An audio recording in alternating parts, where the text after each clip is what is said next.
Two swimmers, the same fight. Colleen Lowell and Kara McCurdy both faced cancer during their swim careers. For Colleen, the battle began close to the finish line. In the fall of my senior year, I had a lump on my neck, and I knew that it wasn't right. And I remember John Rock, who's still here, took a look at it and measured it for me, and we kind of kept an eye on it that whole fall. And by January, it was bigger, and I knew that it was going to be a problem. Coach John drove me to an ultrasound appointment where they told me that I had cancer. Well, if you do this for long enough, things are going to impact your athletes. And at that point, you do what every instinct tells you. You do the right thing. You take care of your athlete no matter what. John was amazing. This is in the days before cell phones, so he brought me back here to the pool office, and he called my parents and told them. The call's from Seattle, so we had to come back here, digest it, and then make the call. And we called her dad. I can't even believe that how awful that must have been for him and for my parents too. We remember it. Her dad remembers with a thank you email every year on that date. You remember those things. Can't help but. So, yeah. And then after that, we called my now husband, Jeff. Basically, that was the end of my swim career. Big East was like a couple weeks after that, and I had tests and a biopsy and all sorts of stuff to do, so I was done swimming at that point. So I eventually was diagnosed with Hodgkin's lymphoma, and it was stage 1A, which was really great because it hadn't moved from that one spot in my neck. So I had treatment that spring, and I did like 6 weeks of radiation therapy in Boston. Somebody had to drive me at like 6 a.m. every single morning there. The school was amazing. They let my parents stay in an on-campus apartment for 2 months. My teammates, my professors, the school were so supportive and accommodating, and really just a huge blessing. I graduated that May, went home, started the next phase of my life, and of course had checkups and stuff like that, but just moved on, and here I am 25 years later. Over 20 years later, Kara McCurdy fought her own battle with cancer.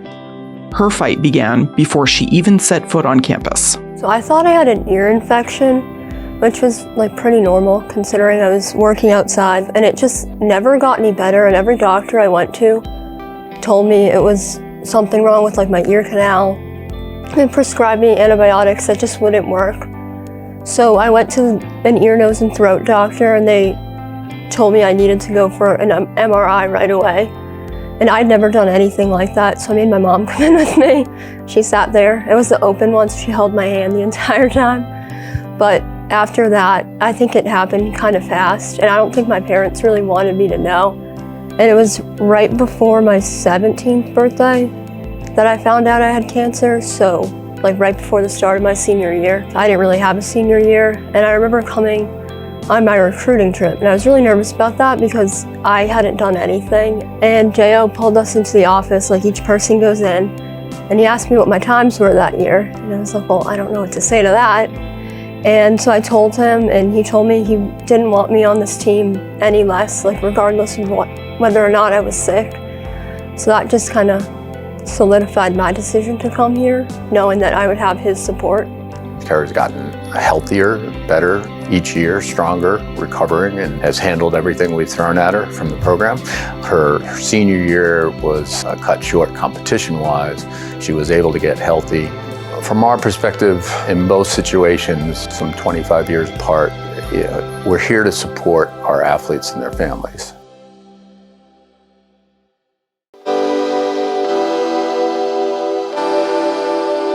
Two swimmers, more than one thing in common, brought together by the Friar family. This is the first time that we are meeting, and I think that there is a connection there, and probably for a couple reasons. We're both Friar swimmers, and that is a strong bond in and of itself. Kara and I probably could share a few stories about Coach John, but also have us both having gone through like a tough time at a young age. Definitely, I think there's a connection there. Well, I guess I didn't really know there was anyone else who kind of had been through what I had been through until Jo told me this year. So I guess I was just excited to finally meet you and like kind of connect with someone who shares a lot of the same experiences as me, like going to school here and swimming here and also having cancer. So that was just something, I don't know, that I'm excited about. After a year away, Swim Across America Rhode Island continued with its 12th annual Open Swim fundraiser in September at Roger Wheeler Beach in Narragansett. Their charity has raised over $1 million in cancer research at Women and Infants Hospital in Rhode Island. It's a cause that John O'Neill and his team have rallied behind. We all go into collegiate athletics and education to help people. We wanted to do something big and wanted to do it really well. And partnering with Swim Across America, we've been able to do that. Well, we're all affected by cancer. I think as swimmers, it's pretty cool that we get to raise funds for cancer research by doing something we love. The PC Swim and Dive program has been amazing. I think Swim Across America just means a lot personally. I feel like everyone knows someone or is impacted by it.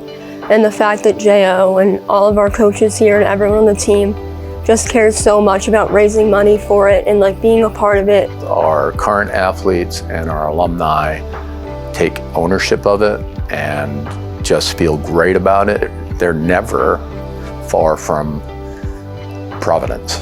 It's part of you when you graduate and you move on. You want to be part of the program. This is a very direct thing where we can team up and do something that's really, really impactful and meaningful. And that's, again, what it's all about. For those who have never seen this event before, they're in store for a day with no shortage of energy. Swim Across America draws hundreds who step up in support of the fight that affects everyone. The buses roll in, as they say, and then it's about 30 to 45 minutes of the teams on the beach. The energy level just keeps ramping up. The music's playing, and then there's the people who are swimming who have been impacted and swimming's maybe not their sport, and they're stepping up to do a half mile. It's the meaning of the event. It's what's behind the event that really kind of inspires everyone each year. Many more of them have donated this year, which is incredible. What a great cause. Like, of course we can all get behind it. So it's really exciting, and I'm thrilled to be here and be a part of that this year. This season, the college continues to celebrate 50 years of women on campus. For 37 of these years, the swimming and diving team has united scores of athletes as Friars, bonded together as one team, one family. The PC Swim and Dive program is like a big family. I love Providence College, and I know so many alumni feel the same way. We have a connection to this pool, we have a connection to each other, and we have a connection to Coach John. It's like it doesn't matter whether we're 25 years apart. We're Friar swimmers forever. Just like women's athletics as a whole here, like it's pretty special to be 50 years this year, and to be able to do this with Colleen this year, I think is something that is really special to me. Can I give you a hug?